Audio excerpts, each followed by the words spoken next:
وعلیکم السلام ورحمۃ اللہ وبرکاتہ.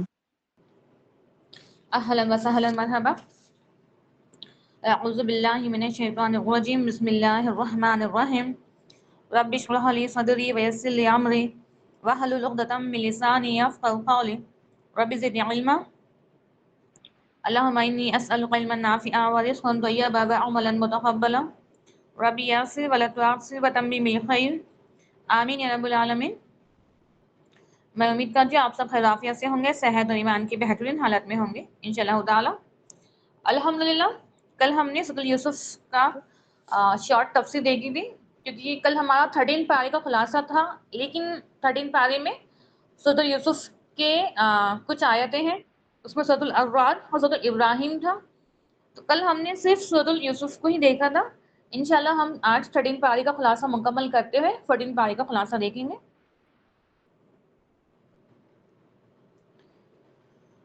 ٹھیک ہے، تبسم باجی تلاوت کیجیے پلیز.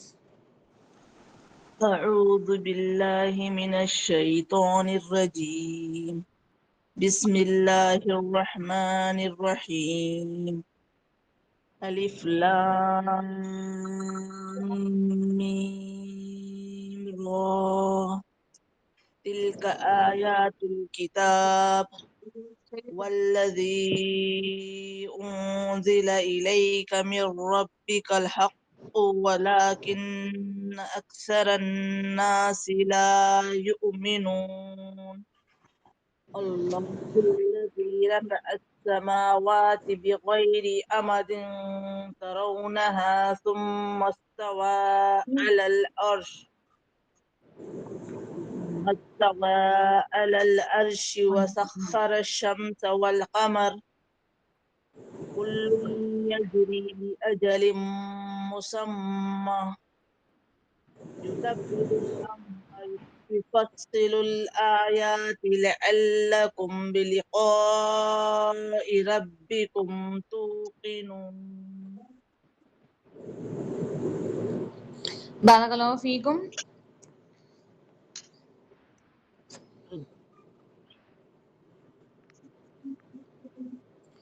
الف لام میم را، اس کی شروعات بھی حروف مقطعات سے ہو رہی ہے، جس کا کوئی میننگ ہمیں نہیں بتایا گیا ہے.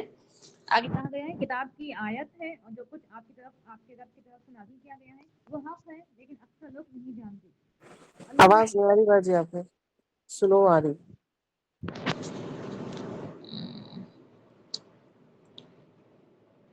سب کو آواز سلو آ رہی ہے؟ جی جی آ رہی ہے آواز. جی اچھا ایک منٹ، میں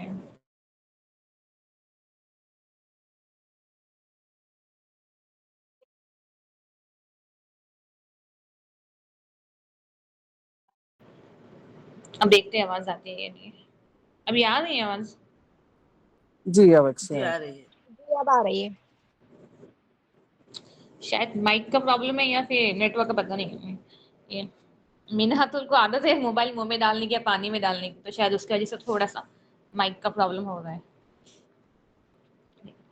یہ کتاب کی آیت ہے اور جو کچھ آپ کی طرف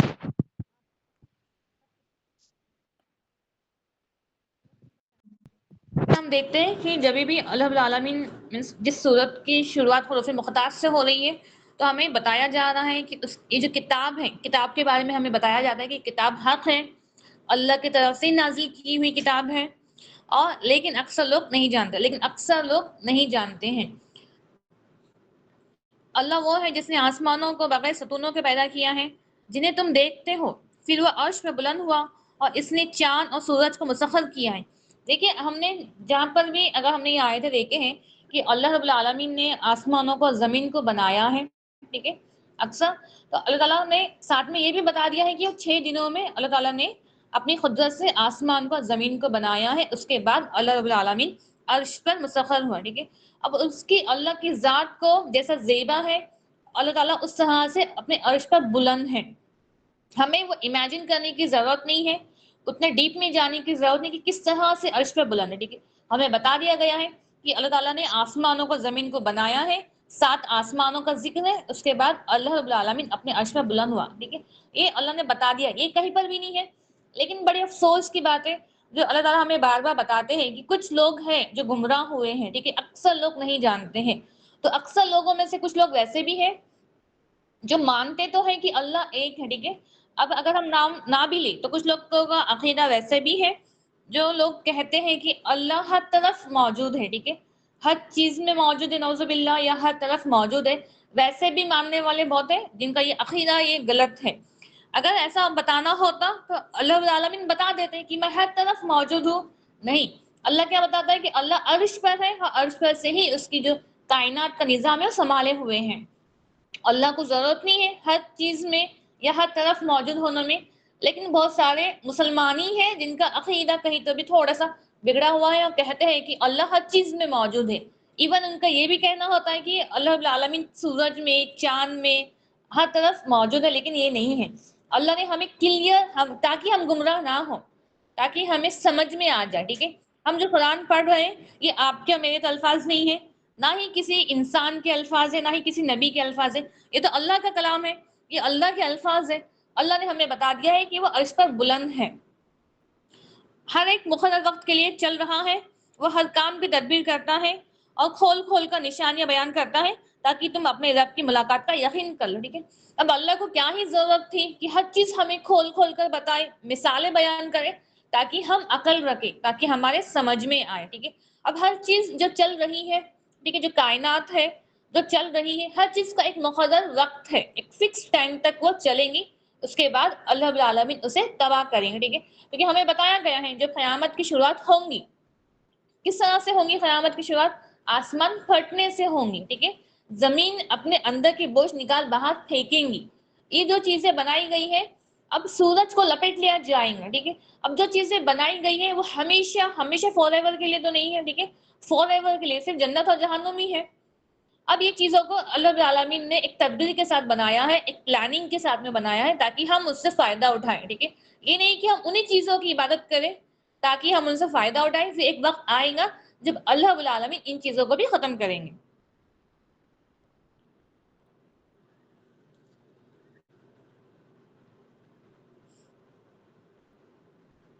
اور اللہ جانتا ہے کیونکہ ہمیں آج 13 پارہ مینس ہاف 13 پارہ اور 14 پارے کا خلاصہ مکمل کرنا ہے، اس لیے ہم تھوڑے فاسٹ آیتوں کو کور کریں گے.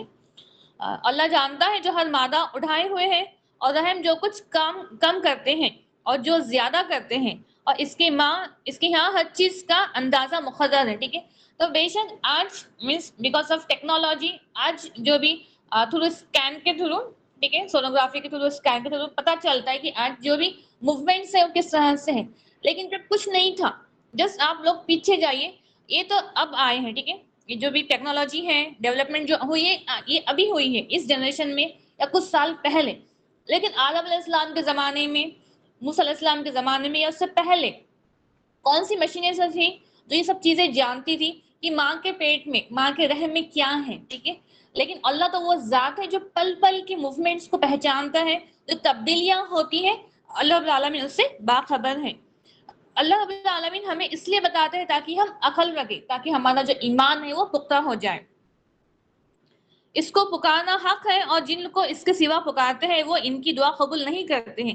اب اللہ نے بتا دیا ہے کہ اللہ ہی کو پکارنا حق ہے، ہمیں اللہ کو ہی پکارنا ہے، اور ان کی دعا قبول نہیں کرتے مگر اس شخص کی طرح جو اپنی دونوں ہتھیلیاں پانی کی طرف پھیلانے والا ہے تاکہ وہ اس کے منہ تک پہنچ جائے، حالانکہ پانی اس تک ہرگز پہنچنے والا نہیں ہے، اور نہیں ہے کافروں کا پکارنا مگر سراسر بے سود، ٹھیک ہے. اب دیکھیے اللہ رب العالمین کو ہم پتہ ہے کہ ہم کتنے کمزور ہیں، ہم دماغی طور پر بھی کتنے کمزور ہیں، ٹھیک ہے.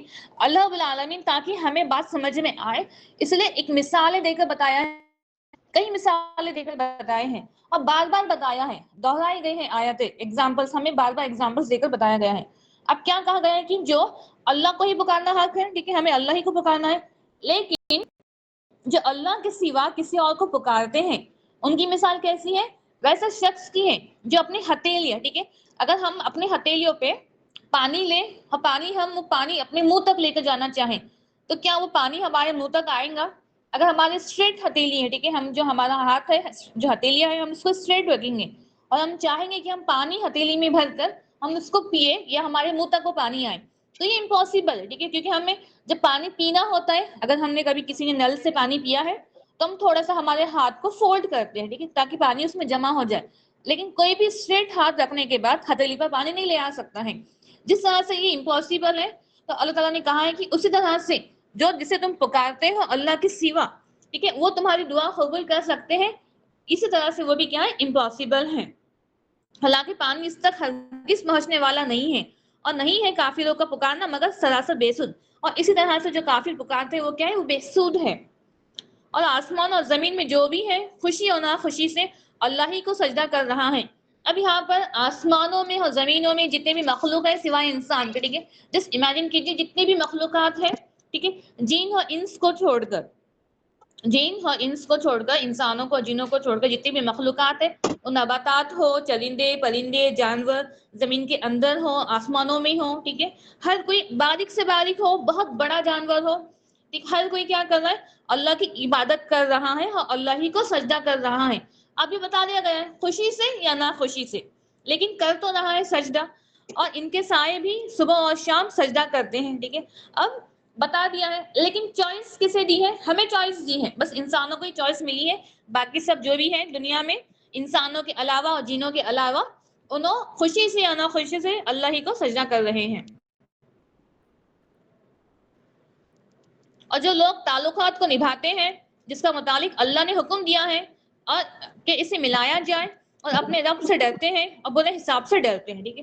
اب کچھ لوگ ویسے بھی ہیں اور جنہوں نے اپنے رب کی رضا چاہنے کے لیے صبر کیا اور نماز قائم کی، اور ہم نے انہیں جو کچھ دیا ہے اس میں سے خفیہ اور ظاہری طور پر خرچ کیا، اور برائی کو نیکی سے کے ساتھ مٹاتے ہیں، یہی لوگ ہیں جن کے لیے اس کا گھر کا اچھا انجام ہے، ہمیشہ کے لیے باغات ہیں جن میں وہ داخل ہوں گے، اور ان کے باپ دادا اور ان کی بیویاں اور ان کے اولادوں میں سے بھی جو نیک ہوئے اور فرشتے ہر دروازے سے ان کے پاس آئیں گے۔ اب بتا دیا ہے کہ سلام ہو اس پر، اس کے بدلے تم نے صبر کیا تو آخرت کا گھر بہت ہی اچھا ہے۔ یہاں پر بتا دیا گیا ہے کہ جو لوگوں نے، اللہ تعالیٰ نے ہمیں حکم دیا ہے رشتوں کو نبھانے کے لیے، صلہ رحمی کا ہمیں حکم ملا ہے، ٹھیک ہے، اور یہ بھی کہا گیا ہے کہ جس نے جو صلہ رحمی نہیں کرتے ہیں، جو قطع تعلق کرتے ہیں یا جو تعلقات کو توڑتے ہیں، ان کے لیے جنت کو حرام کیا گیا ہے۔ حضرت انس رضی اللہ تعالیٰ عنہ بیان کرتے ہیں کہ رسول اللہ صلی اللہ علیہ وسلم نے فرمایا، جو شخص اس بات کو پسند کرتا ہے کہ اس کے رزق میں برکت ہو اور اس کی عمر میں اضافہ ہو تو اسے صلہ رحمی کرنی چاہیے۔ حضرت ابو ہریرہ رضی اللہ تعالیٰ عنہ بیان کرتے ہیں کہ رسول اللہ صلی اللہ علیہ وسلم نے فرمایا، اللہ تعالیٰ نے جب مخلوق کو پیدا فرما کر فارغ ہوا تو رحم رشتہ داری کھڑی ہو گئی، اس نے اللہ تعالیٰ کے دامن کو پکڑ لیا، اللہ تعالیٰ نے فرمایا کیا ہے، اس نے عرض کیا اس شخص کا مقام ہے، یہ اس شخص کا مقام ہے جو تیرے ساتھ قطع رحمی سے پناہ مانگتا ہے۔ اللہ تعالیٰ نے فرمایا کیا تجھے یہ پسند نہیں ہے کہ میں اس شخص کو اپنے قریب کروں جو تجھ کو ملاتا ہے، ٹھیک ہے۔ تو بے شک اللہ رب العالمین ان بندوں کو اپنے قریب کرتے ہیں جو رشتوں کو ملاتے ہیں، جو صلہ رحمی کرتے ہیں، جو تعلقات نبھانا جانتے ہیں۔ اس شخص سے قطع تعلق کرو جو تجھ کو ترک کرتا ہے۔ رشتہ داری نے عرض کیا پروردگار کیوں نہیں، اللہ تعالیٰ نے فرمایا یہ تیرے لیے ہے، ٹھیک ہے۔ تو جو قطع تعلق کرے گا، جو رشتوں کو توڑے گا، اللہ اسے توڑے گا، اور جو رشتوں کو ملائے گا اللہ اسے ملائے گا، ٹھیک ہے۔ اور کیا کہا گیا کہ اگر ہم چاہتے ہیں کہ ہمارے مال میں، ہمارے رزق میں، ہمارے زندگی میں برکت ہو، ہماری عمر میں برکت ہو، تو ہمیں صلہ رحمی کرنا چاہیے۔ صلہ رحمی کے ہمیں فائدے بتائے گئے ہیں، اور جو لوگوں نے نماز قائم کی، زکوٰۃ دی، اور جو خفیہ اور ظاہری طور پر خرچ کرتے ہیں، انہی کے لیے باغات ہیں جس کے نیچے نہریں بہتی ہیں۔ اب اس کے بعد اسی بارے میں سورۃ الابراہیم ہے، اور ہمیں پتہ ہے سورۃ الابراہیم ابراہیم علیہ السلام کے نام پر بیسڈ ہے۔ اس میں کچھ آیتوں میں ابراہیم علیہ السلام کا ذکر ہے، اس کی شروعات بھی الف لام را سے ہو رہی ہے، جس کا جو حروف مقطعات ہے اور اس کا میننگ ہمیں نہیں بتایا گیا ہے۔ یہ ایک کتاب ہے جس سے آپ تھوڑا غور کیجئے، جب بھی حروف مقطعات آتا ہے اس کے بعد اللہ رب العالمین ریفر کرتے ہیں کتاب کو، کہ اس کتاب کے بارے میں ہمیں کچھ بتایا جاتا ہے کہ یہ کتاب ہے جسے ہم نے آپ کی طرف نازل کیا ہے تاکہ آپ لوگوں کو اندھیروں سے روشنی کی طرف نکال لائے، ان کے رب کے حکم سے اور اس کے راستے کی طرف جو سب پر غالب بہت تعریف والا ہے۔ اب بتا دیا ہے کہ بے شک جو قرآن کو پڑھے گا یہ وہ کتاب ہے جو اللہ کی طرف سے نازل کی ہوئی کتاب ہے، ٹھیک ہے. جسٹ سوچئے یہ کوئی ایسی کتاب نہیں ہے جو کسی انسان نے بنایا ہوا ہے، کیونکہ اس میں ایسے ماضی کی باتیں ہیں، پاسٹ کی باتیں ہیں، بہت جب دنیا بنی ہی نہیں تھی، ٹھیک ہے، جب آدم علیہ السلام جب دنیا میں نہیں آئے تھے، زمین پہ نہیں آئے تھے، جب وہ جنت میں ہی تھے، تو ان کے اللہ تعالیٰ کے اور ابلیس کے بیچ کا جو کنورزیشن ہے، جب فرشتوں کو کیا حکم کیا گیا تھا، جو بھی کنورزیشن ہے، جو بھی سیناریو ہے، یہ قرآن نے اتنا ماضی کا بات بتائی ہے، ٹھیک ہے. کوئی بھی انسان دماغ لگا کر بھی، لاجیکلی بھی، بس ایک اندازے سے یہ سب کچھ کچھ باتیں بتا سکتا ہے، لیکن ایگزیکٹ نہیں بتا سکتا ہے، ٹھیک ہے. یہ لاجک چیز نہیں ہے، یہ اللہ کی ہی کتاب ہے جو اللہ نے ہمیں بتائی ہے کہ زمین میں آنے سے پہلے آدم علیہ السلام کے ساتھ میں کیا واقعہ ہوا، ٹھیک ہے. یہ ہو گئی پاسٹ کی بات. اب ماضی میں جو چل رہا تھا، جو کفاروں کا معاملہ تھا، جو منافقوں کے دلوں میں کیا تھا، اور کون منافق تھے، یہ بھی آپ صلی اللہ علیہ وسلم کو بتا دیا گیا تھا. یہ ماضی کی بات بھی آپ کو بتا دی گئی تھی. اور بہت فیوچر کی بات کہ ایک دن آئے گا قیامت کا دن، ٹھیک ہے، کس طرح سے حساب کتاب ہوگا، کس طرح سے سب خبروں سے اٹھائے جائیں گے، اس کے بعد جہنمی کیا سوچیں گے، جہنمی کیا کہیں گے، یہ بھی بات بتا دی گئی ہے. تو کسی انسان کی بس کی بات ہی نہیں ہے اتنا لاجک لگانا، اتنا دماغ لگانا کہ کب کیا ہو سکتا ہے. یہ کتاب حق ہے اور صرف اللہ نے ہی اس کتاب کو نازل کیا ہے، ہمارے ہدایت کے لیے ہے. یہ کتاب ہے جسے ہم نے آپ کی طرف نازل کیا ہے تاکہ آپ لوگوں کو اندھیروں سے روشنی کی طرف نکال لائے. اب یہ وہ کتاب ہے جو ہمیں اندھیروں سے روشنی کی طرف نکال لاتی ہے. بے شک جو قرآن کو پڑھتا ہے، جو سمجھتا ہے، جو اس پر عمل کرتا ہے، اس کے لیے فلاح ہے، کامیابی ہے، اس دنیا میں بھی اور آخرت میں بھی. ان کے رب کے حکم سے اور اس کے راستے کی طرف جو سب پر غالب ہے اور بہت تعریف والا ہے. اللہ ہی وہ ذات ہے کہ اسی کے لیے ہے جو کچھ آسمانوں میں ہے اور جو کچھ زمین میں ہے، اور منکروں کے لیے سخت عذاب اور بڑی ہلاکت ہے. جو لوگ دنیا کی زندگی کو آخرت کے مقابلے میں پسند سمجھتے ہیں اور اللہ کی راہ سے روکتے ہیں اور اسی میں کجی ڈھونڈتے ہیں، یہ لوگ دور کی گمراہی میں بھٹکے ہوئے ہیں، بھٹک چکے ہیں. اور ہم نے کوئی رسول نہیں بھیجا مگر وہ اپنی قوم کی زبان میں بات کرتا تھا کہ وہ ان کے لیے کھول کر بیان کرے. پھر اللہ جسے چاہتا ہے گمراہ کرتا ہے اور جسے چاہتا ہے ہدایت دیتا ہے، اور وہی سب پر غالب بڑی حکمت والا ہے. ٹھیک ہے. اب یہاں پر اللہ نے ہمیں بتا دیا ہے کہ ہم نے کسی رسول کو نہیں بھیجا مگر اس بستی کے لیے، ہم نے دیکھا ہے کہ جس ایک پرٹیکولر ہمیشہ جو نبی آئے ہیں، رسول آئے ہیں، ایک پرٹیکولر قوم کے لیے، پرٹیکولر بستی کے لیے آئے ہیں. لیکن ہمارے جو نبی ہیں آپ محمد صلی اللہ علیہ وسلم، وہ تمام عالم کے لیے، ٹھیک ہے، کسی صرف پرٹیکولر عرب کے لیے یا کسی ایک ہی ملک کے لیے نہیں تھے، تمام کائنات کے لیے، تمام عالم کے لیے ہمارے نبی ہے. لیکن پہلے جو بھی نبی گزرے ہیں، پہلے جو بھی رسول گزرے، انہیں پرٹیکولر ایک ہی ایریا کے لیے بنایا گیا تھا. اور ایون یہ بھی تھا کہ ایک ہی دور میں، ایک ہی وقت میں ایک دو تین نبی بھی موجود تھے اپنی قوم کو سمجھانے کے لیے. فار ایگزامپل ایک ہی وقت میں ذکر علیہ السلام بھی موجود ہے، یہی علیہ السلام ان کے بیٹے بھی موجود ہے. ٹھیک ہے. ایک ہی قوم میں ایک ہی وقت میں داؤد علیہ السلام موجود ہے، انہی کے بیٹے سلیمان علیہ السلام بھی موجود ہیں. یہ ہم نے ایک ہی وقت میں ابراہیم علیہ السلام بھی موجود ہے، اور کسی اور بستی کے لیے ان کے بھتیجے لوط علیہ السلام بھی موجود ہیں. یہ رہ چکا ہے. لیکن جب آپ محمد صلی اللہ علیہ وسلم آئے تو وہ اکیلے تھے، ان کے ساتھ میں کوئی نبی نہیں تھے، اور وہ خاتم النبی ہیں، ان کے بعد کوئی نبی نہیں آئے ہیں. اور یہ سب کے لیے، پورے عالم کے لیے. لیکن اللہ تعالیٰ کی یہ رحمت ہے، یہ رحم، یہ فضل ہے کہ جس بستی کے لیے نبی کو بھیجا گیا تھا پہلے بھی، تو اسی زبان کو بولنے والے تھے. فار ایگزامپل اگر موسیٰ علیہ السلام کو مصر میں بھیجا گیا ہے تو موسیٰ علیہ السلام مصر بولنے والے، مصری، ایجپشین تھے. ٹھیک ہے. ایجپٹ کی لینگویج جانتے تھے. ایسا نہیں تھا کہ کسی اور بستی کے لیے بھیجا گیا ہے اور ان کی زبان کوئی اور ہو، تاکہ وہاں کے جو لوگ ہیں انہیں سمجھنے میں آسانی ہو. اور ہم نے کوئی رسول نہیں بھیجا مگر وہ اپنی قوم کی زبان میں بات کرتا تھا تاکہ وہ ان کے لیے کھول کر بیان کرے. پھر اللہ جسے چاہتا ہے گمراہ کرتا ہے اور جسے چاہتا ہے ہدایت دیتا ہے، اور وہی سب پر غالب اور بڑی حکمت والا ہے.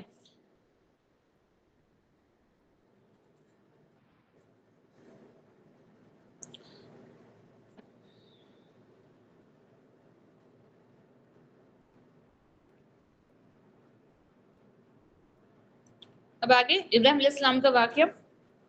اور جب ابراہیم علیہ السلام نے کہا اے میرے رب اس شہر کو امن والا بنا دے اور مجھے اور میری اولاد کو بتوں کی عبادت سے بچا. کیونکہ اب یہاں پر کچھ آیاتوں میں ابراہیم علیہ السلام کی دعا ہے، جب انہوں نے دعا مانگی تھی. ہم نے دیکھا ہے جب ابراہیم علیہ السلام کو حکم ہوا تھا کہ اپنی بیوی حضرت ہاجرہ کو اور اپنے بیٹے حضرت اسماعیل کو یہاں سے چھوڑ کر مکہ میں چھوڑ کر کہیں اور جانا ہے. ٹھیک ہے. ابھی آپ سوچیے جب تو ایسے زمانہ تھا جہاں صرف کوئی انسانی شکل موجود نہیں ہے، ٹھیک ہے، نہ کوئی کھانے پینے کا انتظام ہے، نہ کوئی انسانی شکل موجود ہے، ٹھیک ہے، بس ریگستان ہے، مٹی ہے. ابھی جو ہم دیکھ رہے ہیں مکہ، اس زمانے میں تو کچھ اور ہی ہوگا، ٹھیک ہے، جو جتنا آج ڈیولپ ہے اتنا ڈیولپ تو نہیں ہوگا، لیکن اللہ کا حکم تھا، اسی لیے انہوں نے اپنی بیوی کو، ویسی اولاد جو بہت سالوں کے بعد بڑھاپے میں ہوئی ہے، ٹھیک ہے، تو ابھی سوچیے کتنی ہمت کی ضرورت ہے جب اپنی بیوی اور اپنے بچے کو چھوڑ کر جا رہے ہیں.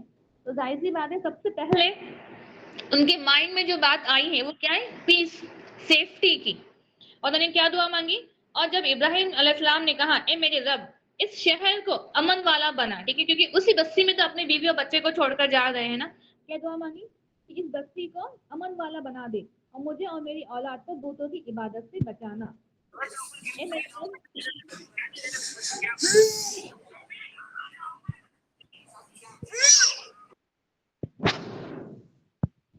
اے میرے رب یقیناً انہوں نے بہت سے لوگوں کو گمراہ میرے پیچھے چلے یقیناً وہ مجھ سے ہے جس سے جس نے نافرمانی کی، یقیناً تو بخشنے والا اور نہایت مہربان ہے.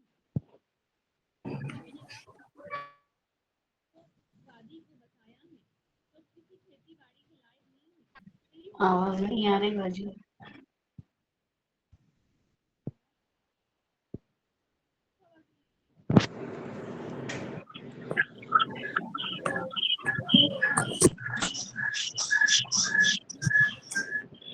آواز سب کو نہیں آ رہی ہے؟ جی.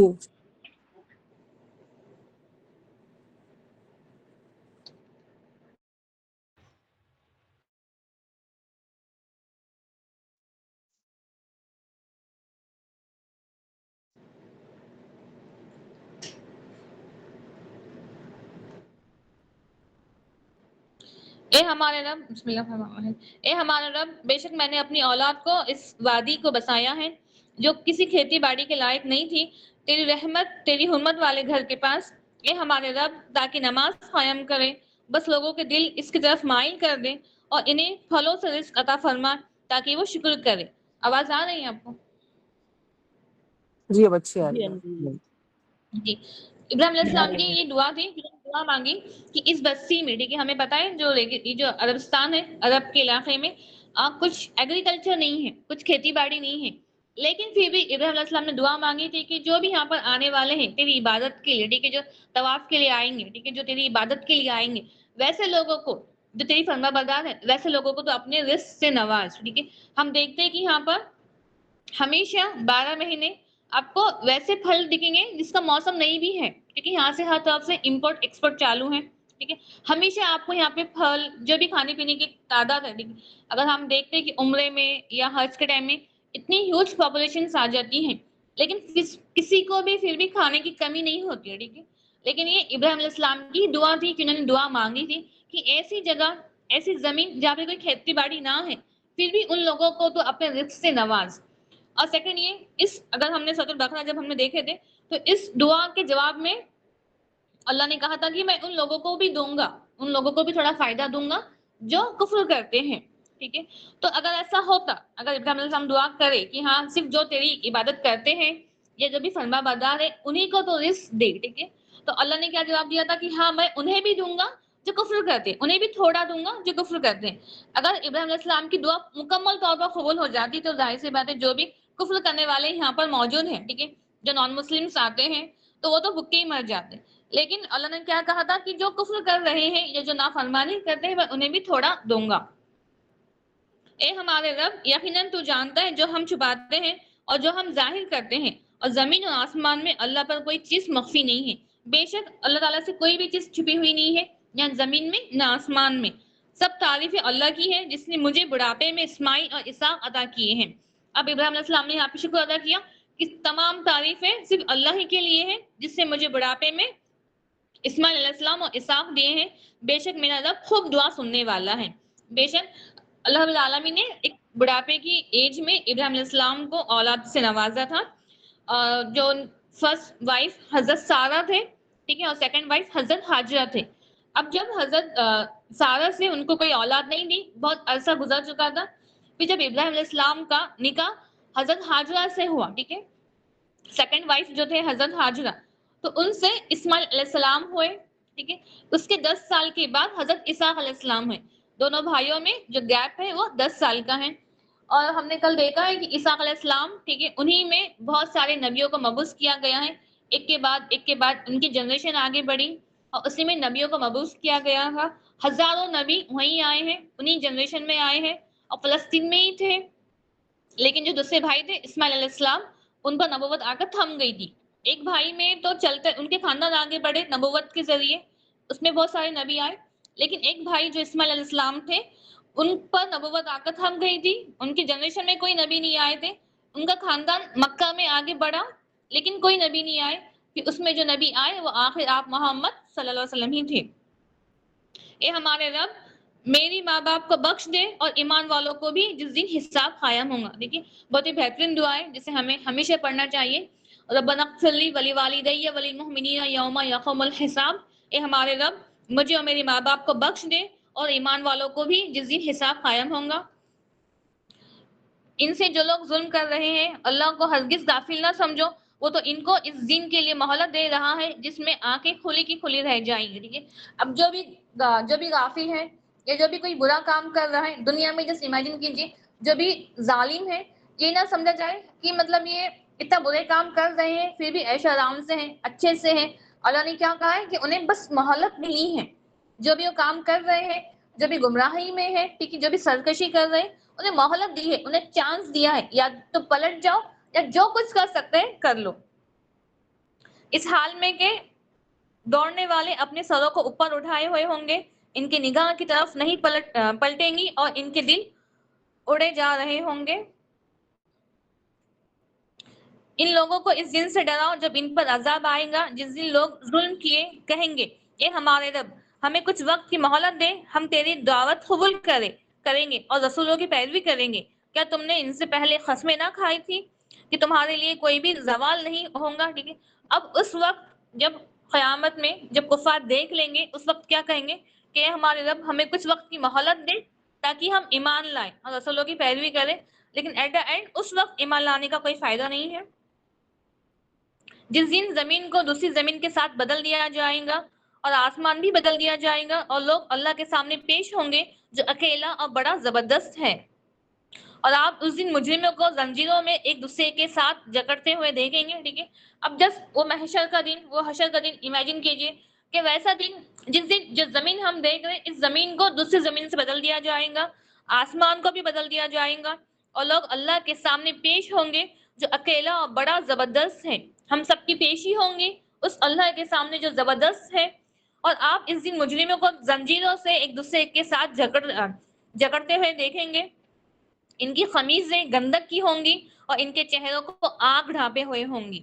اللہم اجرنی من النار, تاکہ اللہ ہر کسی کو اس کا بدلہ دے دے جو اس نے کمایا ہے, بے شک اللہ بہت جلد حساب لینے والا ہے. اب سورۃ الحجر, اس میں ہجر والوں کا واقعہ ہے. اس کی بھی شروعات حروف مقطعات سے ہو رہی ہے. اس میں ہجر والے مینس جو قوم سمود کے لوگ تھے ان کا واقعہ بتایا گیا ہے. الف لام را, یہ کتاب اور واضح قرآن کی آیت ہے.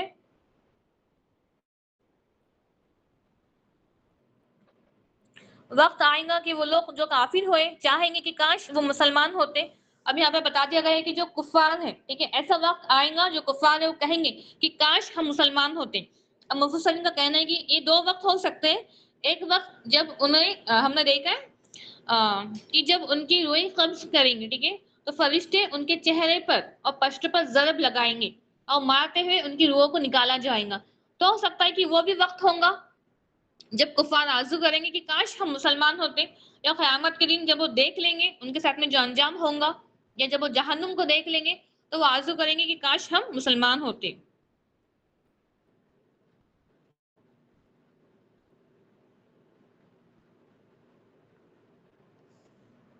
انہیں چھوڑ دیجئے, انہیں چھوڑ دو کہ وہ کھائے اور فائدہ اٹھائے تاکہ ان کی امیدیں ان کو غافل رکھیں, چنانچہ عنقریب وہ جان لیں گے.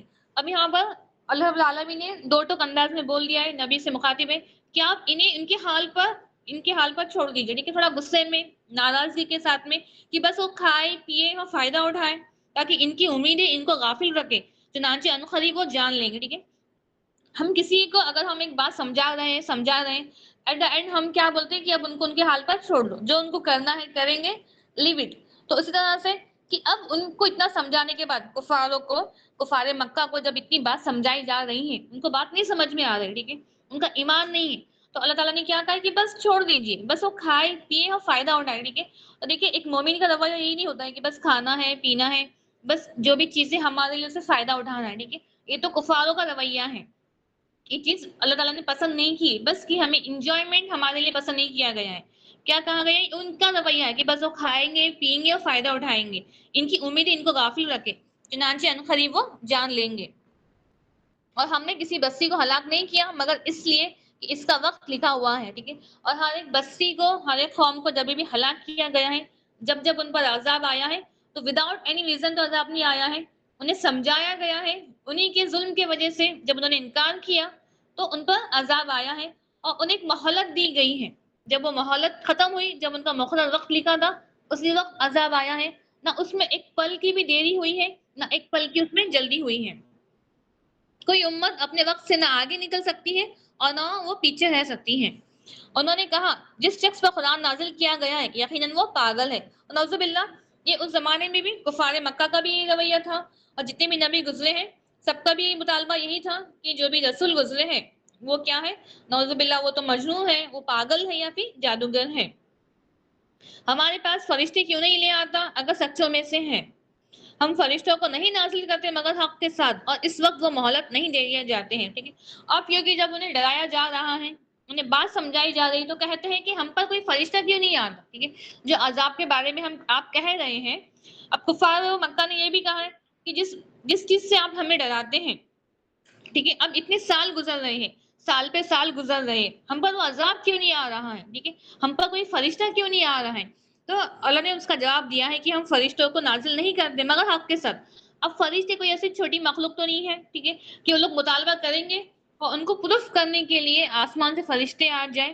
تو اللہ نے کیا کہا ہے کہ ہم فرشتوں کو نازل کرتے ہیں لیکن حق کے ساتھ. یا تو کسی کی موت کا وقت آتا ہے یا کسی قوم کو ہلاکت کا وقت آتا ہے، تو جب فرشتے عذاب لے کر آتے ہیں ہم ان کو حق کے ساتھ میں ہی نازل کرتے ہیں. یہ تو نہیں ہے کہ وہ مطالبہ کریں گے اور ان کو پروف کرنے کے لیے اللہ تعالیٰ آسمان سے فرشتے نازل کر دے. یقیناً ہم نے قرآن نازل کیا ہے اور ہم ہی اس کی ہر صورت حفاظت کرنے والے. اب یہاں پہ بتا دیا ہے کہ اللہ تعالیٰ نے ہی قرآن کو نازل کیا ہے اور وہی اس کی ہر صورت کی حفاظت کرنے والے. ان لہ لحافظ، کی ہم ہی اس کی حفاظت کریں گے.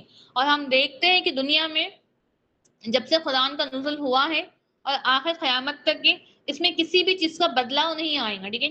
ہاں ہو سکتا ہے صرف ترجمے میں کچھ اردو کے ورڈز میں تھوڑا ڈفرینٹ ہو، لیکن جو عربک ہم قرآن پڑھ رہے ہیں، جو آیتیں ہم پڑھتے ہیں، اس میں ایون ایک ڈاٹ کا بھی فرق نہیں آیا، ٹھیک ہے، نقطے کا بھی فرق نہیں آیا، نہ ہی آئے گا، اور ہم اس کے گواہ ہیں. کیونکہ اگر آپ جسٹ ایک ریسرچ کریں گے تو تورات اور انجیل، جب تورات اور انجیل کو نازل کیا گیا تھا، جب اس کے تختیاں صحیفے دیے گئے تھے، ٹھیک ہے، تو اس کا جو ذمہ ہے، ان کے جو علامات تھے یہودیوں میں، تورات جس کے پاس میں دی گئی ہے یا انجیل جس کو دیا گیا تھا، ٹھیک ہے، ان کے جو علامات تھے، ان کے جو اسکالرس تھے، ان کو اس کی ذمہ داری دی گئی تھی. لیکن دھیرے دھیرے کیا ہوا، ان لوگوں نے ہی، جو اسکالرس تھے، جو علامات تھے، ان لوگوں نے کیا کیا، اس میں تبدیلی کی، اپنے مطابق کچھ ایڈیشنز کیے اور کچھ اس میں سے سبسٹریکشن کیے. مطلب جو پسند نہیں تھے ان کو، جو شریعت ہے یا کچھ ایسے لا ہیں جو ان کو پسند نہیں تھے، اس میں سے نکال دیے اور خود کے مطابق اس میں ایڈیشن کیے.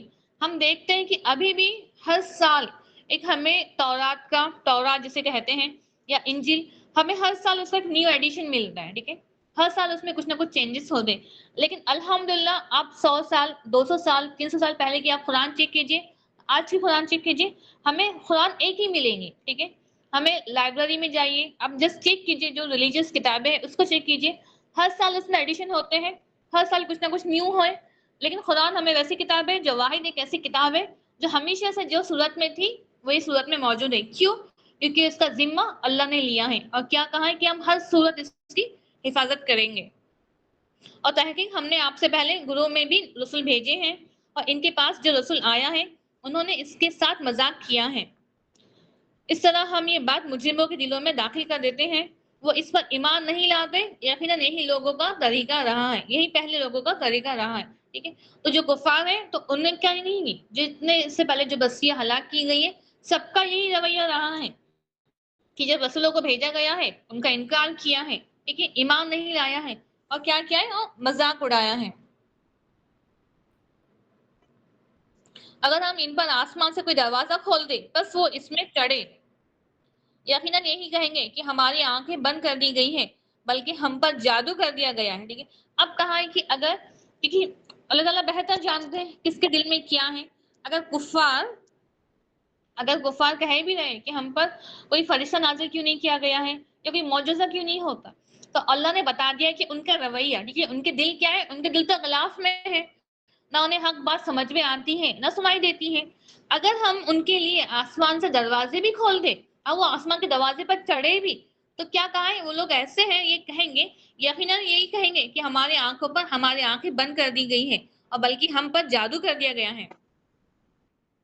اور یقیناً ہم نے آسمان پر برج بنائے ہیں اور اسے دیکھنے والوں کے لیے خوبصورت بنایا ہے.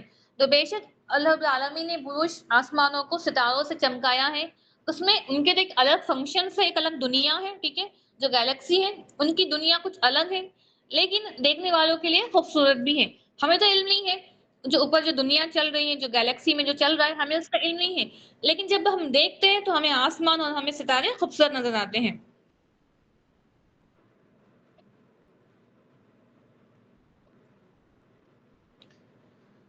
یقیناً اب یہاں پر آگے تھوڑا جو ہم نے دیکھا ہے پہلے بھی، شیاطین، ابلیس اور آدم علیہ السلام کو جو واقعہ ہے وہ بتایا گیا ہے کہ کس طرح سے آدم علیہ السلام کو بنایا گیا تھا، اور فرشتوں کو، ابلیس کو حکم ہوا تھا کہ آدم علیہ السلام کے سامنے سجدہ کرنا ہے، لیکن فرشتوں نے تو سجدہ کیا تھا، ابلیس نے انکار کیا تھا، اس نے تکبر کیا تھا اور اس نے مہلت مانگی تھی کہ اب میں تو گمراہ ہوا ہوں لیکن مجھے مہلت دے کہ میں قیامت تک کے تیرے بندوں کو بہکاؤں گا، ان کی آگے سے، پیچھے سے، دائیں سے، بائیں سے انہیں بہکاؤں گا. تو اللہ رب العالمین نے کہا تھا کہ ہاں بے شک تو مہلت دیے جانے والوں میں سے، لیکن جو میرے بندے ہیں اس پر تیرا کوئی غلبہ نہ ہوگا. یقیناً میرے بندوں پر تیرا کوئی غلبہ نہیں ہوگا مگر گمراہوں میں سے جو تیرے پیچھے چلے، اور بلا شبہ ضرور جہنم ان سب کی وعدے کی جگہ ہے. تو بتا دیا گیا ہے کہ جہنم ابلیس کی بھی جگہ ہے اور ان کی بھی، ان لوگوں کی بھی، ویسے انسانوں کی بھی، ویسے بندوں کی بھی جو ابلیس کے پیچھے جو چلے ہیں، اور بلا شبہ ضرور جہنم ان سب کی وعدے کی جگہ ہے. اور اس کے 7 دروازے ہیں، ہر دروازے میں سے ان کے لیے مقرر کیا ہوا ایک حصہ ہے. ٹھیک ہے. اب بتا دیا گیا ہے کہ جہنم تو ہے ہی ہے لیکن ایسا نہیں ہے کہ ہر کوئی ایک ہی جہنم میں ہوگا. جس طرح سے جنت کے 8 دروازے ہیں اور اس کے 100 درجات ہیں. اب یہ تو نہیں ہے ایک عام مومن ہے، ٹھیک ہے، ایک مومن ہے اور ایک شہید ہے، تو شہید کے لیے جنتوں میں اعلیٰ درجہ ہے، اور جو عام مس جو مومن ہے ان کے لیے سیم لیول کی جنت تو نہیں ہے نا. جنتوں کے بھی 100 درجات ہے، لیولز ہے، ہر ایک کو اپنے اعمال کے مطابق جنت ملنے والی ہے، اور اس کے بھی 8 دروازے ہیں. کوئی اپنے اعمال میں، کوئی اپنے تقوی میں، کوئی اپنے ایمان میں بہت زیادہ آگے ہے، ٹھیک ہے، بہت زیادہ آگے ہے، جیسے کہ صحابہ اکرام تھے. اور جو ہمارے جیسے لوگ ہیں ہمارا ایمان تو ان کے مقابلے کم ہے. آواز آ رہی ہے آپ لوگوں کو؟ جی آ رہی ہے آواز؟ جی. ہر ایک کے ایمان لیول، سب کا ایمان کا لیول الگ الگ ہے، سب کے اعمال الگ الگ ہے. تو یہ تو نہیں ہے کہ سب کو ایک ہی جنت ملیں گی. اب جنت کے بھی لیولز بنائے گئے ہیں، first level, second level, third level. جنت کے 8 دروازے ہیں. تو اس طرح سے بتا دیا گیا ہے کہ جہنم میں بھی جو بھی مجرم ہے، جس طرح کا اس نے گناہ کیا ہے، تو اس کو اس لیول کی جہنم ملیں گی. اب جو بھی لیول کی جہنم ملے، جانا تو آگ میں ہی ہے، ٹھیک ہے، بھڑکنا تو آگ میں ہی ہے. اور یہ بھی بتا دیا گیا ہے کہ جو آگ ہے، جو جہنم کی آگ ہے، دنیا کی آگ سے 70 گنا زیادہ آگ ہے. دنیا کی آگ ہی ہمیں جلانے کے لیے، ہمیں ختم کرنے کے لیے کافی ہے، لیکن جہنم کی جو آگ ہے، جو بھڑکائی گئی ہے، حتیٰ کہ وہ سیاہ ہو چکی ہے، اس آگ سے 70 گنا زیادہ آگ ہے. اب چاہے کسی بھی دروازے میں جاؤ، کسی بھی لیول پر جاؤ، جانا تو جہنمیوں کو آگ میں ہی ہے. اور بتا دیا گیا ہے کہ اس کے 7 دروازے، جہنم کے 7 دروازے ہیں، ہر دروازے میں سے ان کے لیے مقرر کیا ہوا ایک حصہ ہے. اور بے شک پرہیزگار لوگ باغوں اور چشموں میں ہوں گے. تو بے شک جو نیک لوگ ہیں، جو ایمان والے ہیں، ان کے لیے باغاں ہیں، ان کے لیے چشمے ہیں. ان کو کہا جائے گا سلامتی کے ساتھ اور بے خوف ہو کر اس میں داخل ہو جاؤ. تو انشاءاللہ تعالی ہم امید کرتے ہیں کہ اللہ ہمیں بھی حکم دیں گے کہ ان دروازوں میں سے داخل ہو جاؤ، اور ان کو کہا جائے گا سلامتی کے ساتھ اور بے خوف ہو کر ان میں سے داخل ہو جاؤ، اور ہم ان کے سینوں میں سے جو کینہ ہے وہ نکال دیں گے، اور بھائی بھائی بن کر تختوں پر آمنے سامنے بیٹھے ہوں گے، تو ظاہر سی بات ہے کہ انسان کے اندر اگر رائی کے دانے کے برابر بھی کینہ کپٹ ہے، یہ ہیومن نیچر ہے، یہ ہماری فطرت ہے، کہیں نہ کہیں ہم جانتے ہیں نیکی کو، ٹھیک ہے، ہمارے اندر ایمان ہے، لیکن کہیں نہ کہیں کسی کے تعلق سے تھوڑا ہی کیوں نہ ہو کینہ کپٹ برائی بغض یہ ہوتا ہے، کسی سے ہمیں شکوہ شکایت کمپلینس ہے، یہ ہیومن نیچر ہے۔ ہم یہ نہیں کہتے کہ ہمیں کسی سے شکوہ ہی نہیں ہے، ہم سب کو پسند کرتے ہیں، کہیں نہ کہیں 1% کیوں نہ ہو ہمارے اندر وہ چیز ہوتی ہے۔ تو کہا گیا کہ انسان جب جنت میں داخل ہوگا تو اس کے اندر جو بھی کینہ کپٹ ہے کسی کو بھی لے کر ہوگا تو اللہ رب العالمین اسے نکال دیں گے۔ اگر دو شخص ہیں، دونوں بھی نیک ہے، ٹھیک ہے، یہاں پر دو شخص دنیا میں دونوں بھی نیک ہے، لیکن آپس میں تھوڑی سی مس انڈرسٹینڈنگ ہے، دونوں کا ایمان ہے، دونوں کے پاس میں تقویٰ ہے، ٹھیک ہے، دونوں بھی نیکیوں میں آگے، لیکن آپس میں تھوڑے سے مس انڈرسٹینڈنگ سے کچھ 0.01% کیوں نہ ہو آپس میں کینہ کپٹ ہے، تو اللہ رب العالمین کیا کہیں گے، دونوں کے دلوں میں سے جو کینہ کپٹ ہے وہ نکال دیں گے، اور جنت میں وہ اس طرح سے ہوں گے جیسے بھائی بھائی ہیں، بھائی بھائی جس طرح سے آپس میں صاف دل سے رہتے ہیں سیم اسی طرح سے۔ اور کہاں جائیں گا، اس میں نہ انہیں نہ کوئی تھکاوٹ ہوں گی اور نہ وہ اس سے نکالے جائیں گے۔ تو بے شک تھکاوٹ، ہارڈ ورک، مشقت، ٹھیک ہے، یہ دنیا میں ہی ہے، جنت میں نہ کوئی تھکاوٹ ہوں گی نہ انہیں وہاں سے نکالا جائے گا۔ تو جنت بھی کیا ہے، ہمیشہ کے لیے ہے، فیہا خالدون، ہمیشہ ہمیشہ ہمیشہ کے لیے ہے۔ ابھی آپ دنیا میں کتنا ہی اچھا محل بنا لو، ٹھیک ہے، لگژریس ہاؤس بنا لو، لیکن آپ کو ایک دن اس کو چھوڑ کر جانا ہی تو ہے، ٹھیک ہے، آپ کا ٹھکانہ یہاں نہیں ہے، آپ کتنا ہی اچھے آپ گھر میں رہ لو، لیکن جنت کی خصوصیت جو بتائی گئی ہے کہ اس میں آپ کو ہمیشہ رہنا ہے، آپ کو عبادتیں، سجدوں کی مشقتیں، نمازیں، یہ جو مشقتیں ہم کر رہے ہیں یہ دنیا میں ہی ہے، جنت میں تو ہمیں سجدہ بھی نہیں ہے، ٹھیک ہے، ہمیں ایون سجدے کی بھی ہمیں جو مشقت کرنی پڑتی ہے، اگر کسی کو مشقت ہوتی ہے جھکنے میں، ٹھیک ہے، رکوع کرنے میں، تو جنت میں تو وہ بھی نہیں ہے۔ جتنے بھی ہارڈ ورک کرنا ہے اللہ کو راضی کرنے کے لیے ہمیں دنیا میں ہی کرنا ہے، ٹھیک ہے۔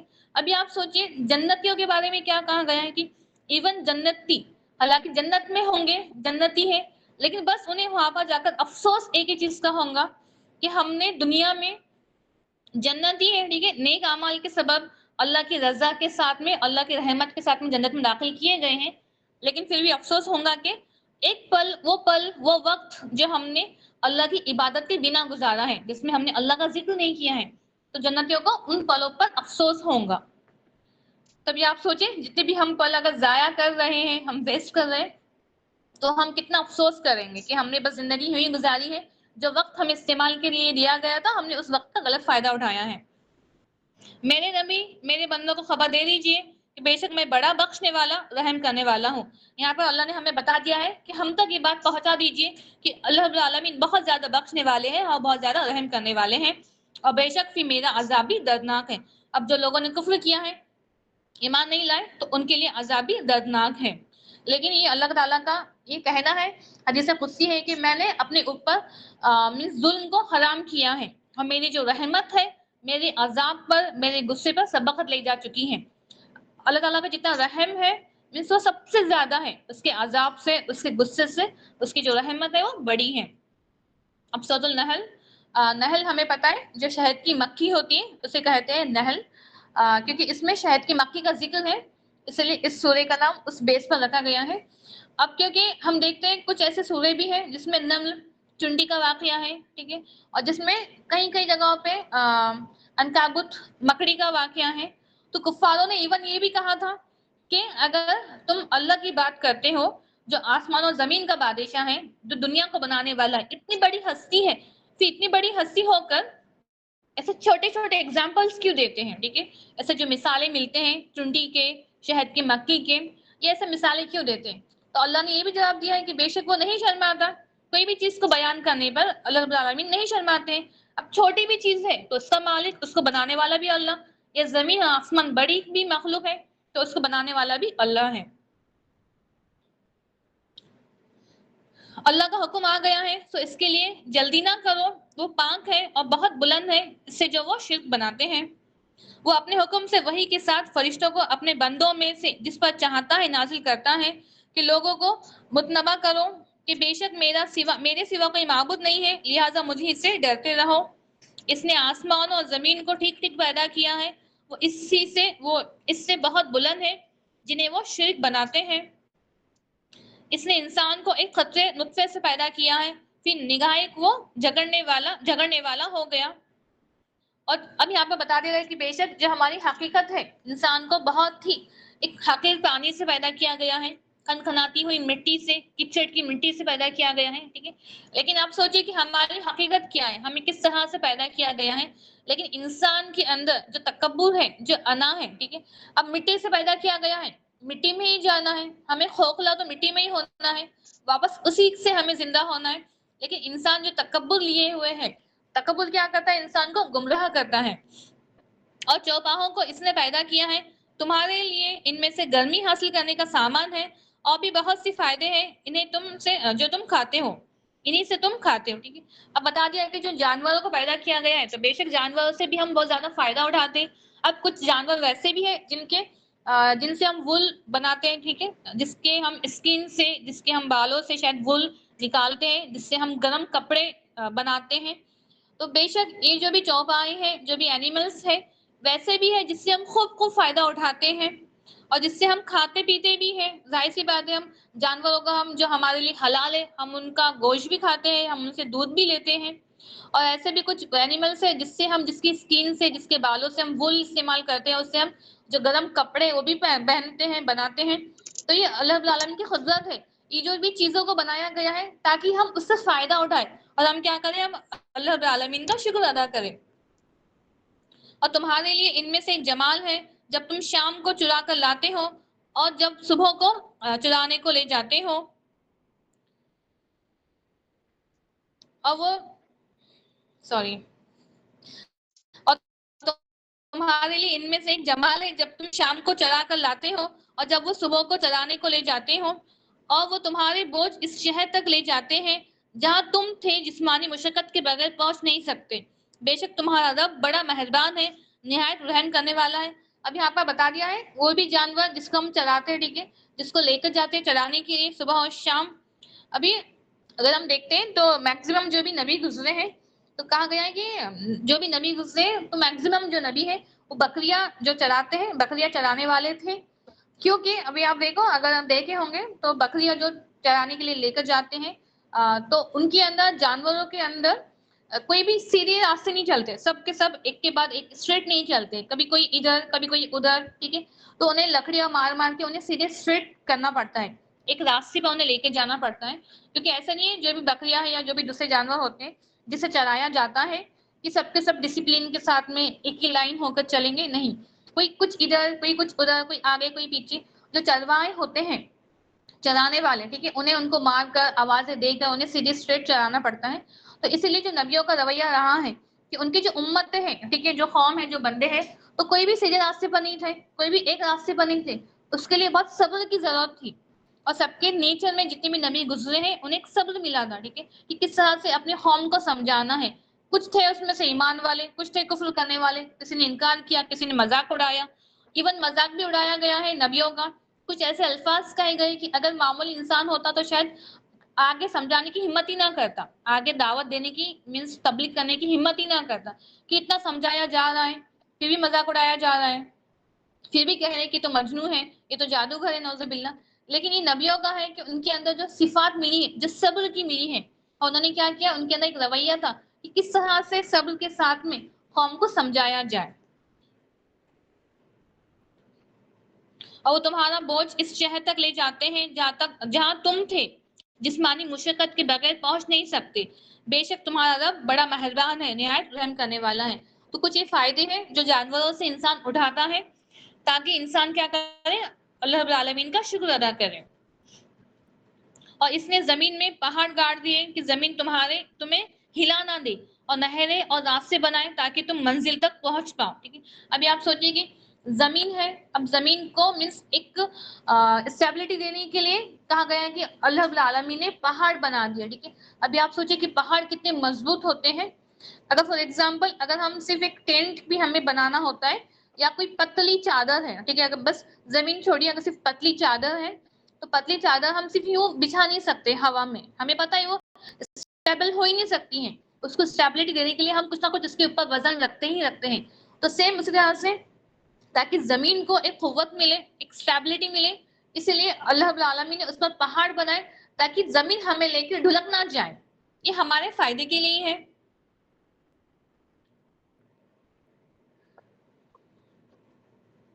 وہ لوگ جنہوں نے صبر کیا اور اپنے رب پر بھروسہ کرتے ہیں، اور انہیں بھیجے ہم نے آپ سے پہلے مگر آدمی نبی جن کی طرف ہم نے وحی کی ہے، اور نہیں بھیجے ہم نے آپ سے پہلے مگر آدمی نبی جن کی طرف ہم نے وحی کی ہے۔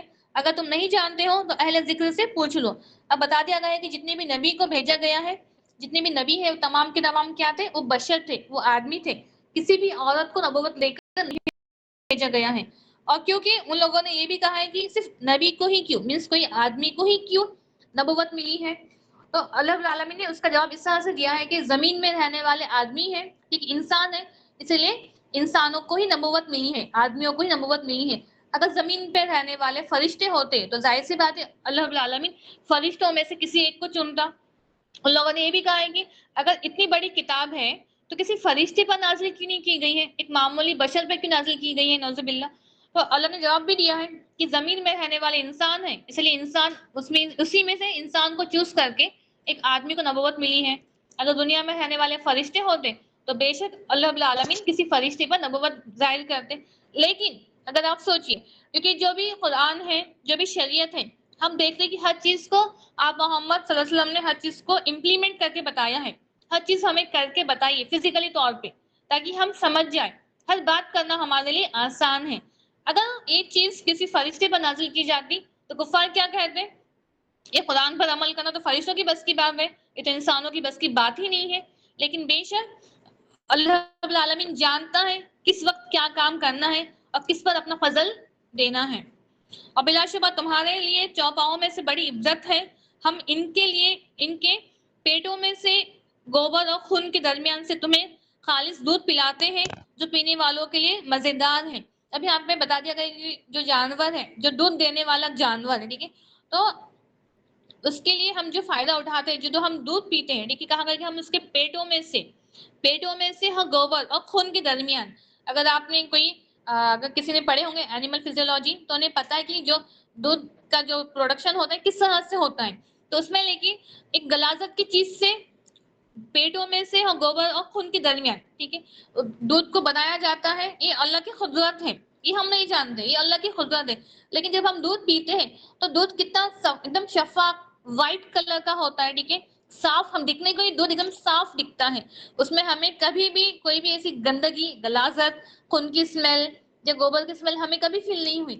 الحمدللہ یہ اللہ کی رحمت ہے، یہ اللہ تعالیٰ کی قدرت ہے کہ ایک ایسی جگہ سے اس کا پروڈکشن ہو رہا ہے، اس کے آس پاس غلاظت ہے، خون بھی ہے، گوبر بھی ہے، لیکن کبھی بھی اب میں نے تو کبھی نہیں دیکھا ہے کہ جو ہم دودھ گھروں میں لاتے ہیں اس میں غلطی سے بھی کبھی کوئی گوبر ہو، ٹھیک ہے، جو غلاظت ہے یا جو خون ہو یا اس کی اسمیل ہو، نہیں ہے۔ یہ بے شک اللہ رب العالمین نے ہمارے لیے بنایا ہے تاکہ ہم اسے فائدہ لیں۔ اور کھجوروں اور انگوروں کے پھلوں سے بھی جس سے تم شراب بناتے ہو، اور عمدہ رزق بھی ہے دیا، بلا شبہ اس میں ان لوگوں کے لیے عزت ہے جو سمجھتے ہیں۔ اور تیرے رب نے شہد کی مکھی کو وحی کی کہ پہاڑوں اور درختوں میں گھر بنائے، اور ان میں جو لوگ چیر بناتے ہیں، چھتے جو بناتے ہیں۔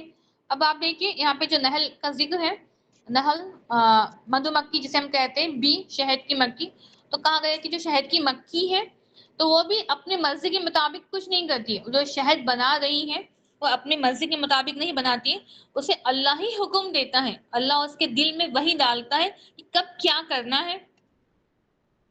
پھر ہر قسم کے پھلوں سے کھائے اور اپنے رب کے راستے پر چلے جو آسان کیے ہوئے ہیں۔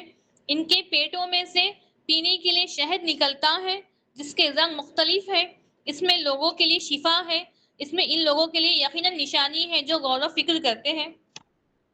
ٹھیک ہے، اب بتا دیا گیا ہے کہ اگر کسی نے باٹنی میں اگر پڑھے ہوں گے، جو بھی مدھو مکھی ہوتی ہیں، تو کم سے کم مدھو مکھی جو ہے اس کے جو اسپیشیز ہے، ٹھیک ہے، اس کے جو قسمات ہے، اقسام کہا گیا ہے کہ تقریباً 20,000 اس کے اقسام ہے، اس کے قسم ہے۔ اگر ہم یا کسی نے نیشنل جیوگرافیکل چینل میں دیکھا بھی ہوگا مدھو مکھی کے بارے میں، ان کی جو لائف ہسٹری جو ہمیں بتائی گئی ہے، جو لائف ایناٹومی ہے، یہ ہے کہ اس میں بھی جس طرح سے ہم رہتے ہیں، ٹھیک ہے، جس طرح سے ہمارے اندر ایک ہوتے جو رول کرتے ہیں، جو گھر سنبھالتے ہیں، جو مزدور ہیں، تو کہا گیا ہے کہ ان کے اندر بھی ایک ملائکہ ہوتی ہے، مدھو مکھی کے اندر ایک ملائکہ ہوتی ہے جو صرف آرڈرز دیتی ہیں کہ کس طرح سے کام کرنا ہے. ٹھیک ہے، جس آپ لوگ ریسرچ کیجیے جیوگرافیکل چینل میں، آپ کو شاید پتہ چل جائے گا، یا جسٹ گوگل پہ ان کی ہسٹری چیک کیجیے کہ ان کے اندر بھی ایک ملائکہ ہوتی ہے جو بس اور 20 تقریباً ایک گروپ میں ایک ملائکہ ہے جس کی جو عمر ہے، لائف سپین ہے، تقریباً 1 سال ہوتی ہے. ٹھیک ہے، اور انہی کے اندر ان کے جو مزدور ہوتے ہیں، شہد کے مکھیوں کے اندر جو مزدور ہیں، جو کام کرتے ہیں، جن کا کام کیا ہوتا ہے کہ تقریباً الگ الگ پھولوں سے اور بیلوں سے رس چوسنا ہے، تو ان کے اندر ان کی جو لائف سپین ہے وہ 40-50 دن کی ہوتی ہے، تقریباً 1 یا 2 مہینے کی ہوتی ہے. اور اس میں بھی اب یہ کچھ ہو گئے ملائکہ ہے جو کام نہیں کرتی، جو صرف آرڈر دیتی ہیں، اور ان میں سے ایک چھتے میں 20-15 ہزار مدھو مکھیاں ہوتے ہیں جن کا کام ہوتا ہے کہ الگ الگ پھلوں سے، اللہ تعالیٰ کی وحی کے مطابق، حکم کے مطابق الگ الگ پھلوں سے اور بیلوں سے رس چوسنا ہے. اور ان کے جو ایسے کچھ ان کو ونگز کیا کہتے ہیں، پر ہوتے ہیں جس سے وہ ڈنک مارتے ہیں اور جس میں وہ جو شہد کا جو رس ہوتا ہے پھولوں کا وہ جمع کرتے ہیں. اب وہ چھتے کے اندر جب آتے ہیں تو ایون چھتے کے اندر اس میں سے کچھ ویسے بھی ہوتے ہیں جو ہاؤس کیپر جسے ہم کہتے ہیں، جو چھتے کی صاف صفائی کرتے ہیں. ٹھیک ہے، تو یہ ہوتا ہے کہ بے شک جو بھی اگر چھوٹا سے چھوٹی سی معمولی سی مخلوق ہے تو وہ بلا وجہ وداؤٹ اینی ریزن نہیں بنائی گئی ہیں، مینس یہ اللہ کی مخلوق ہے اور وہ وہی کام کر رہے ہیں اللہ نے جو انہیں حکم دیا ہے اللہ کی وحی کے مطابق. ٹھیک ہے، اب ان کا کس طرح سے پالینیشن ہوتا ہے، جو بھی پالن گرینس ہوتے ہیں کس طرح سے ہوتے ہیں، ان میں کیا کیا اسپیشیز ہے، کتنے ہزار ان میں مخلوقات ہیں، اگر آپ لوگ ریسرچ کریں گے تو بے شک ہر چیز آپ کو گوگل پر مل جائیں گی. یہ بس اسی لیے ہے تاکہ ہم عبرت حاصل کریں.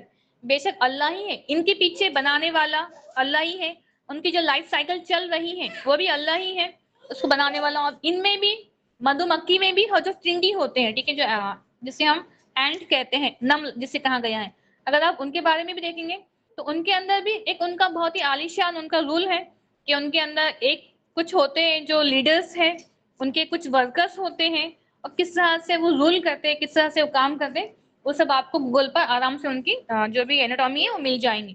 جب ہم اس کو پڑھیں گے ڈیٹیل میں تو خود بخود ہمارے دل سے، زبان سے سبحان اللہ نکلتا ہے کہ بے شک اللہ تعالیٰ نے کوئی بھی مخلوق کو بنا وجہ نہیں بنایا ہے اور بس یوں ہی نہیں بنایا ہے، وہ اپنی لائف جی رہے ہیں، جتنا انہیں وقت ملا ہے جو ان کے لیے مقرر وقت ہے وہ حساب سے وہ جی رہے ہیں. اور بے شک انہیں بھی لوٹ کر ہی جانا ہے، کیونکہ اس سورہ میں نحل کا ذکر ہے اس لیے اس کا نام نحل رکھا گیا ہے جس کا میننگ ہوتا ہے مدھو مکھی. اور اللہ نے تمہیں پیدا کیا ہے پھر وہی تم کو موت دے گا، اور بعض تم میں سے وہ ہیں جنہیں بدترین عمر کو پہنچا دیا جاتا ہے تاکہ وہ جان لینے کے بعد کچھ نہ جانے. ٹھیک ہے، جان لینے کے بعد کچھ نہ جانے. بے شک اللہ سب کچھ جاننے والا، ہر چیز پر قادر ہے. تو بے شک اللہ تعالیٰ نے بتا دیا ہے کہ وہی ہے جس نے ہمیں پیدا کیا ہے. ٹھیک ہے، اب ایسا تو نہیں ہے، ہمیں ہر ایک مرحلے کو کراس کرنا ہوتا ہے. ہمارا پیدائش ہے، بچپنا ہے، جوانی ہے، بڑھاپا ہے، پھر موت ہے. ٹھیک ہے، اب یہ نہیں ہے کہ کوئی بھی پیدا ہوتے ہی جوان ہو جاتا ہے یا بڑا ہو جاتا ہے.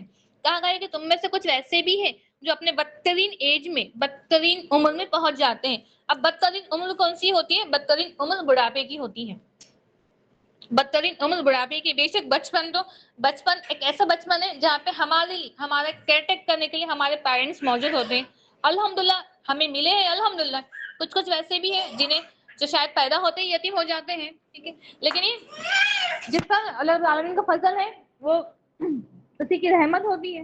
اب جو کہا گیا کہ بدترین ہے، ٹھیک ہے، تو بے شک ہم ہمارے پیدائش کے لیے بھی اللہ کے محتاج ہیں، ہم ہماری زندگی کے لیے اللہ کے محتاج ہیں، اور ہم موت کے لیے بھی اللہ ہی کے محتاج ہیں. ابھی آپ سوچیے بڑھاپا ہے، ٹھیک ہے، ایک ایسی بیماری ہے کہ انسان بیڈ پر ہے اور تڑپ رہا ہے، نہ اسے مینس اس کی تکلیف بھی ہے اور کوئی کچھ کرنے والا بھی نہیں ہے، کوئی خدمت کے لیے بھی نہیں ہے، تو کیا کرے گا؟ اب کب تک جیئیں گا؟ ٹھیک ہے، اور کچھ بیماریاں ویسے بھی ہوتی ہیں نعوذ باللہ کہ ہم نے دیکھے کچھ بیماریاں ویسے بھی مسلط کر دی جاتی ہیں جس میں اتنی تکلیف ہوتی ہے، شدید تکلیف، کہ انسان کے لیے شاید وہ نہ رہے تو ہی بہتر ہے.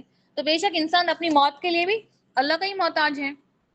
اور کچھ بوڑھے لوگ ویسے بھی ہو جاتے ہیں ایٹ دا ایج، بڑھاپے میں، جس سے کسی بات ان کی یادداشت کھو جاتی ہے، اسے یاد ہی نہیں رہتا کہ وہ کیا بول رہے ہیں، کیا وہ کر رہے ہیں. ایون اگر کچھ غلاظت بھی وہ کر دیتے ہیں تو انہیں فیل نہیں ہوتا ہے، انہیں سمجھ میں نہیں آتا ہے. ہو سکتا ہے کہ آپ لوگوں نے بھی اپنے گھروں میں جو گزر چکے ہیں بزرگ دیکھے ہوں گے کہ ایٹ دا ایج ایسی عمر آتی ہے کہ وہ کیا بولتے ہیں سمجھ میں نہیں آتا ہے، نہ انہیں سنائی دیتا ہے، ٹھیک ہے، نہ وہ ٹھیک سے بول سکتے ہیں، ان کی آنکھیں کمزور ہو جاتی ہیں. اگر ویسی ایج میں اگر ان کے پاس میں کوئی ہے ان کا کیئر ٹیک کرنے کے لیے، ان کی اولادیں ہیں خدمت کرنے کے لیے، تو الحمدللہ. اگر نہیں ہے تو پھر کیا کریں گے؟ لیکن اللہ تعالیٰ بتاتے ہیں کہ ایک ایسی عمر آتی ہے کہ تم بھول جاتے ہو جو تم کر رہے ہو یا تم نے جو کیا ہے پاس میں، لیکن ہمارے پاس میں ہر چیز محفوظ ہے، ٹھیک ہے. اور ہمیں بتا دیا گیا ہے کہ جب ہم دعا مانگے تو ہمیں دعا مانگنا ہے کہ اللہ میں تیری پناہ چاہتی ہوں، یا میں تیری پناہ میں آتی ہوں مس کنجوسی سے، بخیلی سے، سستی سے اور بڑھاپے سے. تو ہمیں ہمیشہ برے بڑھاپے سے ہمیں پناہ مانگنا ہے، اور ہمیں پناہ مانگنا ہے کہ ایسی موت سے، ٹھیک ہے، ہمیں کسی کی محتاجگی نہیں چاہیے، ہم صرف اللہ کے محتاج ہیں، اور ہمیں اللہ کی ہی محتاجگی چاہیے اس دنیا میں بھی اور آخرت میں بھی. ہمیں پناہ مانگنا ہے بڑھاپے سے، بڑھاپے کی جو بھی بیماریاں ہیں اس سے، ٹھیک ہے.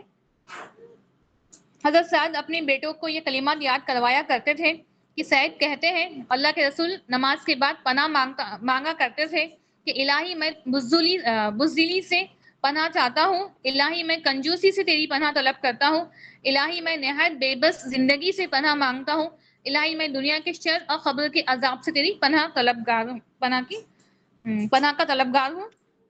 تو لہٰذا کیونکہ تقریباً ہم کیا کرتے ہیں، ہم دعا میں سب کچھ مانگ لیتے ہیں، لیکن ہم بڑھاپا کی جو بے بسی ہے ہم اس کو بھول جاتے ہیں. تو ہمیں اس چیز کو یاد رکھنا ہے کہ جب بھی ہم دعا مانگیں گے ہمیں دعا مانگنا ہے برے بڑھاپے سے، ٹھیک ہے، کہ ہم بڑھاپے میں ہم یا کسی اور کے محتاج ہو جائیں یا ہمیں بیماریوں نے گھیر لیا، تو ہمیں ان چیز سے بھی پناہ مانگنا ہے. تو الحمدللہ یہاں پہ ہمارا 14 پارے کا خلاصہ مکمل ہوا.